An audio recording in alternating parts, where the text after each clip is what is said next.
Hey guys, welcome back to my channel glam with Neeram. कैसे हैं आप सभी लोग? आई होप कि आप लोग बहुत अच्छे होंगे और मैं भी बहुत अच्छी हूँ। सुबह हो गई है और जस्ट मैं अभी खाना बनाने के लिए सोच रही थी, बना नहीं पाई थी। ये था कि आज मम्मी को डॉक्टर के यहाँ लेके जाना था, आँख वाले दिखवाने के लिए। तो भैया बस डॉक्टर का नंबर लगाने गए थे, तो मुझे लगा तब तक उनके लिए क्योंकि चित्रकूट लेके जाना पड़ेगा, तो मुझे लगा तब तक मैं उनके लिए खाना बना देती हूँ, पूरियाँ वगैरह बना देती हूँ। तो बस मैं उसी की तैयारी कर रही थी और अभी जस्ट भैया का फ़ोन आया कि नंबर लग गया है, तो मम्मी को लेके मुझे ही जाना पड़ेगा। तो मुझे ना तो चेंज करने का मौका मिला, ना ही रेडी होने का। खाना भी नहीं बना पाई हूँ, तो बस मैं जल्दी जल्दी मम्मी को भी रेडी की हूँ और बस हो गया। मैं ऑटो का यहीं पे वेट कर रही हूँ, तो बस हो गया। मम्मी को मैं जल्दी से लेके जाऊँगी और देखते हैं कि आज डॉक्टर क्या कहते हैं। चित्रकूट फिर भैया ही लेके जाएंगे, क्योंकि मैं तो लल्ला को लेके नहीं जा पाऊँगी। तो बस हो गया, मैं निकलती हूँ, फिर आपको बताऊँगी। और ये मैं और लल्ला हम दोनों लोग ही मम्मी को लेकर के जस्ट निकले हुए थे। तो ये था कि ऑटो घर पे ही हो गया, आ जाता है, तो बस हो गया, उसी से लेके हम लोग चले गए थे। और ये होता है कि हम लोग तो परेशान होते ही हैं। जैसे अब मुझे कहीं जाना है तो मैं लल्ला को छोड़ के कहीं नहीं जा पाती, तो जितना हम लोग ट्रैवल करते हैं उतना ही लल्ला को भी करना पड़ता है। बेचारा, उसको भी कहीं अकेले छोड़ा नहीं जा सकता है। और ऑटो में इतनी तेज़ मतलब आवाज़ हो रही थी ऑटो की कि मेरी आवाज़ समझ में ही नहीं आ रही है कि मैं क्या बोल रही हूँ और क्या नहीं बोल रही, इसलिए मुझे फिर वॉइस ओवर ही करना पड़ा। और अकेले ना कभी कभी संभालना बहुत मुश्किल हो रहा था, तो वही मम्मी को भी देखना, लल्ला को भी। तो हो गया, किसी तरह हो गया, मैं ले करके हो गई। मम्मी को पहुंच गए थे, तो वहाँ भैया लोग मिल गए थे, तो बस मम्मी को अंदर लेके जा रहे हैं। और यहाँ पे क्या था कि कुछ डॉक्टर्स जो थे वो बाहर से आए हुए थे। एक्चुअल में ये एक पैलेस था, तो यहाँ पे बाहर से डॉक्टर आए हुए थे। तो हम लोगों को ये लगा कि चलो यहाँ के डॉक्टरों को तो अपन दिखवा ही लिए हैं, एक बार ये जो डॉक्टर आए हैं चलो इनसे भी कंसल्ट कर लेते हैं कि क्या प्रॉब्लम हो रही है। तो बस इसीलिए हम लोग आज सुबह सुबह इनको, मम्मी को यहाँ पे भी लेके आ गए हैं।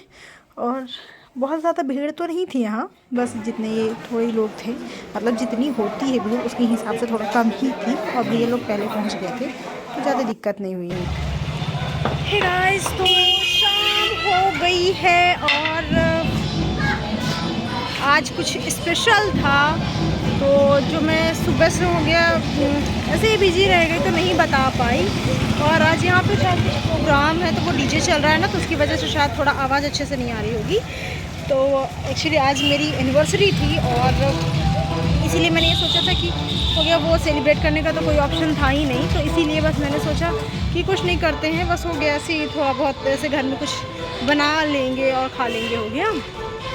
और फिर वैसे भी एनिवर्सरी है तो अकेले बनाने का कोई ऑप्शन नहीं है। और फिर दूसरा, मम्मी की भी तबीयत ठीक नहीं है, तो बनाने का कोई मतलब ही नहीं होता है, तो ऐसा कोई प्लान ही नहीं था। बट रात के 8 या 8:30 बज रहे हैं शायद, और अचानक से हस्बैंड जी का फ़ोन आया और उन्होंने मुझे सरप्राइज़ दिया कि आज वो यहाँ आ रहे हैं। तो देखते हैं, अब सेलिब्रेशन तो बनते ही हैं। तो मतलब फर्स्ट टाइम था, क्योंकि आज मैं ये कहने वाली थी कि मतलब जो हस्बैंड लोग होते हैं ना, वो कई कैटेगरीज़ में होते हैं। जैसे कि जहाँ तक मेरा आंकड़ा है कि 100 में से 80% ही हस्बैंड ऐसे होते होंगे जिनको कोई मतलब नहीं है, जिनको ये रहता है ना कि शादी एक बार हो गई, बस कौन सा बार बार मनाना है। उसमें से 10% ही होते हैं जो अपनी खुशी से मनाते हैं, और बाकी के बीवी के डर के मारे बनाते होंगे एनिवर्सरी, कि कहीं बीवी नाराज़ ना हो जाए, इसलिए एनिवर्सरी मना लेते हैं। तो पर उसके पहले ही अच्छा हुआ कि उन्होंने मुझे छूटा कर दिया और मुझे सरप्राइज़ दे दिए। फर्स्ट टाइम ऐसा हुआ है। तो सुबह से आज थोड़ा मतलब कुछ ज़्यादा ही हेक्टिक वाला दिन था, पर शाम को थोड़ा अच्छा लगा। और ये देखिए इस छुटंकू को डंडा लेके घूम रहा है, और जब से उसको भी ये पता चला कि पापा आ रहे हैं, तो वो भी हमारे खुशी के एकदम उछल रहा है। कहते हैं कि बच्चों को भी ये रहता है कि मतलब बहुत टाइम हो जाता है, जैसे बहुत टाइम हो जाता है तो वो भी मिस करने लगता है। देखिए उसको है, उसको ही बोलना है, तो उसको भी बोलना रहता है इस समय। वो मुझे देखता है ना वीडियो बनाते हुए, तो वो बहुत गौर से देखता रहता है और खुद भी ट्राई करता है। और यहाँ पे इतना शोर हो रहा, तो मुझे नहीं पता कि मेरी आवाज़ भी क्लियर आ रही होगी या नहीं आ रही है। बहुत शोर हो रहा है, तो चलिए देखते हैं। वैसे बहुत कुछ हम लोग करेंगे नहीं, बस ऐसे ही होगा कि कुछ खाना वगैरह मंगवा लेंगे, तो बस वही खाएंगे, बाकी और कोई वैसे सेलिब्रेशन नहीं करेंगे। और क्योंकि मम्मी की तबीयत भी ठीक नहीं है, और मतलब हो गया मेंटली इतना मन भी नहीं करता ना, मतलब कि कुछ सेलिब्रेट करो, वो टेंशन वाला वैसे भी दिमाग चलता रहता है, तो ऐसा कुछ नहीं करेंगे। पर हाँ, कुछ तो स्पेशल हो ही जाएगा।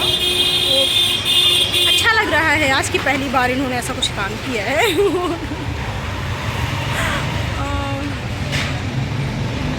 तो चलिए देखते हैं कि ये क्या प्लान किए हैं, क्योंकि उन्होंने तो मुझे कुछ बताया नहीं है। तो देखते हैं क्या प्लान है, अब आए तो पता चले।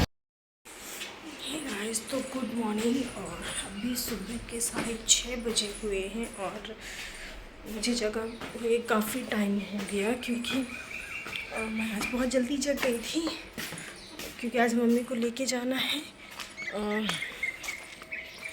डॉक्टर के यहाँ चित्रकूट। और इसके लिए सुबह सुबह से खाना ना बना देंगे तो क्या है, वहाँ पे भैया लोगों को दिक्कत नहीं होगी। तो बस हो गया, पर निकलना है चित्रकूट के लिए, तो मैं नहीं जा पाई, क्योंकि यदि मैं जाऊँगी तो फिर वही हो जाता ना कि लल्ला बेचारा बहुत परेशान हो जाता है। तो मैं नहीं जाऊँगी, भैया जाएंगे। तो हो गया, ज़्यादा शायद कोई प्रॉब्लम नहीं होगी, तो भैया बोले हो गया रहने दो, क्योंकि लल्ला भी परेशान हो जाता है साथ में, तो इस वजह से वो नहीं जाएगा। और कल रात को मैं आ गई थी दीदी के यहाँ, और जैसे बताई थी कि ये करके मुझे यहाँ पे सरप्राइज़ दे दिए।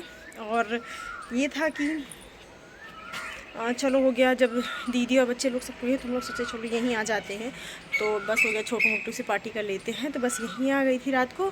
तो रात को मैं वीडियो नहीं शूट कर पाई थी, क्योंकि सब कुछ ना इतना जल्दी जल्दी में हुआ। फिर रात को थोड़ा सा मम्मी की तबीयत थोड़ा डिस्टर्ब भी हुई, तो इस वजह से पहले ब्लॉग नहीं शूट कर पाई। और फिर यहाँ आ गई तो हो गया, बस हमने ज़्यादा कुछ नहीं किया था, बस वो बाहर से ही हमने खाना मंगवा लिया था। तो हो गया, सब लोग हम लोग बस खाना खा लिए और मीठा मंगवा लिए, तो बस वही हो गया।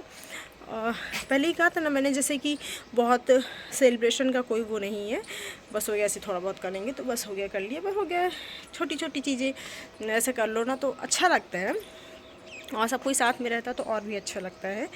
तो अब मैं रात को फिर यहीं रुक गई थी। क्या था कि 11:30-12 बजने लगे थे, फिर लगा कि लल्ला को लेके इतनी रात को जाना थोड़ा सेफ़ नहीं है, इसीलिए फिर यहीं रुक गई थी। और ये लोग अभी तक सो रहे हैं, और मैं सुबह सुबह जग गई थी। बस हो गया, सब्जी हो गया सूखी हम लोगों ने तल ली है, दीदी पूड़ियाँ बनाने के लिए बस बना ही रही हैं पूड़ियाँ। तो बस भैया लोग लेके चले जाएंगे, मैं भी जल्दी से यहाँ से चली जाऊँगी, तो वो लोग निकल जाएंगे, क्योंकि क्या है जितना जल्दी निकलेंगे ना उतना जल्दी काम होगा वहाँ पे। तो बस हो गया, जल्दी ही निकलेंगे। और मैं बस सुबह सुबह जगी तो सीधे पहले हो गया सब्जी बनाए, और फिर उसके बाद ऐसे छत में आ गई, तो थोड़ा सा सोची यहीं पे टहल लेती हूँ। सुबह सुबह थोड़ा सा ठंडी हवा में घूमो तो थोड़ा अच्छा भी लगने लगता है, और बहुत जल्दी जगो ना तो सच बताऊँ तो मुझे हेडेक हो जाता है। तो बस इसीलिए मैं सोची थोड़ी देर ऐसे ही छत में टहलूँगी तो थोड़ा अच्छा फील होगा, थोड़ा अच्छा लगेगा। तो बस इसीलिए मैं छत में टहल रही थी, थोड़ा ठंडी हवा लग रही थी, थोड़ा अच्छा लग रहा है। और लल्ला भी बहुत लेट हो गया था, तो अभी तो वो सोता ही रहेगा। तो देखिए मैं उसको सोता हुआ छोड़ के ही चली जाऊंगी, और फिर जब वो जगेगा तो आशुष को लेके आएगा, क्योंकि क्या है कि मम्मी लोगों को टाइम से निकलना ज़्यादा ज़रूरी है। तो सुबह सुबह मैं बस वॉक भी हो गई मेरी, और धूप हो गई आज सुबह से ही, और बस मैं जा रही हूँ घर पर। खाना मैंने पैक कर लिया है, तो बस जाके बस मम्मी को तैयार कर देना है, और बस हो गया। खाना तो मैं ले ही आई हूँ, देखते हुए ये लोग क्या कर रहे हैं। हालांकि मैं जगह तो दी थी, अब सीधे बस ये लोग निकल ही जाएंगे।